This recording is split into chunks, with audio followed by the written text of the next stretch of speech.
oil on it, some grease that lubricates the machine. So I can't weld it. It'll make dirty welds and it won't be strong. So I got to get the grease off. So I got this concrete mixer and I tumble it with oil dryer or cat litter and it soaks up the oil. We dump that out and we sort it at a little sorting station and set it up in the divider so we can just keep on walking through. It's real quick.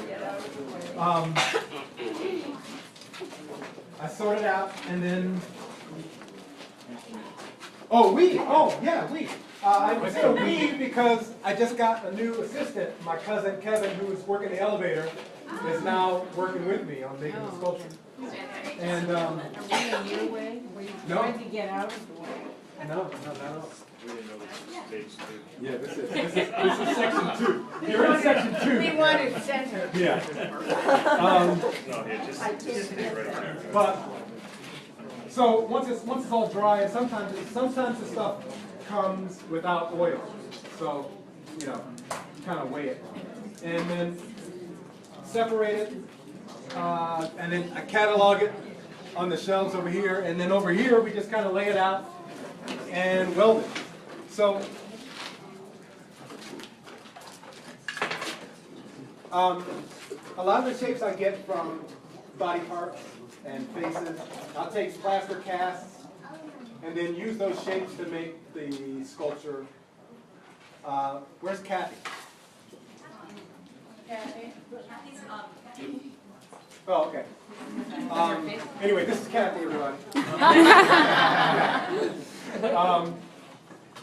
And we laid it, weld it, and then we shape it like stone. We'll grind it, cut it, as in a tall piece here. Oh, are you stuck? We're stuck. We're gonna become a sculpture. Or a big mold. Yeah. There, all right. Sorry. Careful. And then, where was I at? I was at, shape. Oh, right. And so for this piece, the same thing. Some pieces come from plaster casts, and others come from this flat, I don't know if you can see this flat plate of steel. We'll lay them out, weld them, and then once this whole sheet is welded, I'll cut little pieces to continue making the ego. And then once this ego is all welded, I'm going to burn out the wood. And then it'll be an empty shell. And then that'll get, I'll take it to a place where it gets sandblasted. So all this, slag and scale will come off. And then they'll give it a wash. And then they'll positively charge it. And then dust it with a powder coat. And then bake it at 400 degrees and bake that coating on there. So it makes it really strong and weatherproof for a while. And then for this particular piece, we're going to fill it with dirt. And I'm going to grow vines or some kind of plant out of it. It's going to be an experiment. But basically, the concept is it's this, the word ego that was, painstakingly put together. And then has to be maintained. The plant should either overgrow and you won't see the ego, or you can maintain it, you can cut it, trim it back so that your ego can be seen by all. Do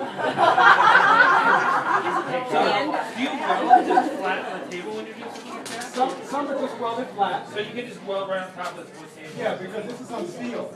Oh, this plate. This is on a plate of steel. Yeah, okay. Got it. So I'll just set the negative. Sorry. And this is true. So how do you? Well, for this fur, I have a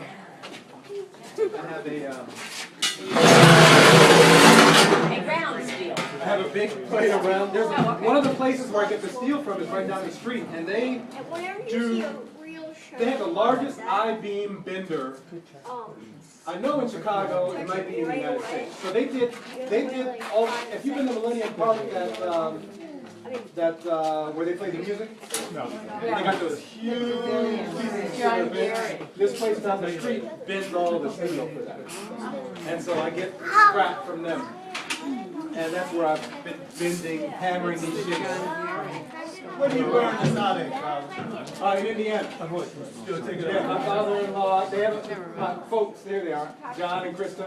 I have a place in Indiana, and I take it out there, and douse it with gasoline and burn it. I'm sorry, I douse it with biofuel. You sell tickets to this event? To burn up? You know what, that's a good idea. It's Burning Burning Ego. Ego. It's like an offshoot of Burning Man. And you asked?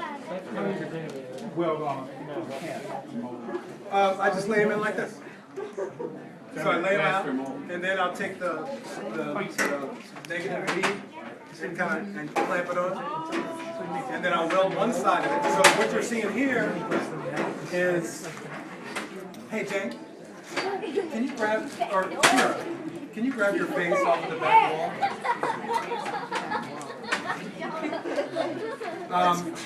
So this is the first stage. So it's laid in and it's welded, and then when I demold it, I'll come back and I weld the rest of these interstices, and then start to grind it and cut it. And so what you don't get, basically trying to remove the trace somewhat of the slugs and try to make it my own. And then yeah, right. So powder coat, brass, and then the ego's happy. And so this is an example of a piece that is both steel and stainless steel. So it was welded, went to the powder coater, and then because I don't want this to rust, this is a mild steel. This gets the powder coat in the stainless steel. I'm starting to polish off the color. And now this can be either indoor or outdoor. So how do you control the smoothness versus the depth? This is what I mean about so this started off like this. Right. And as I continue to weld, it closes up these gaps. And then I grind and polish. Okay, right, so you just put more heat on that. Right. And then continue. So you can see right here, little edge of Yeah, exactly. Yeah. Can you stop, Richard? Exactly. So it's just basically finding that balance between, haphazard and method. But it's not over.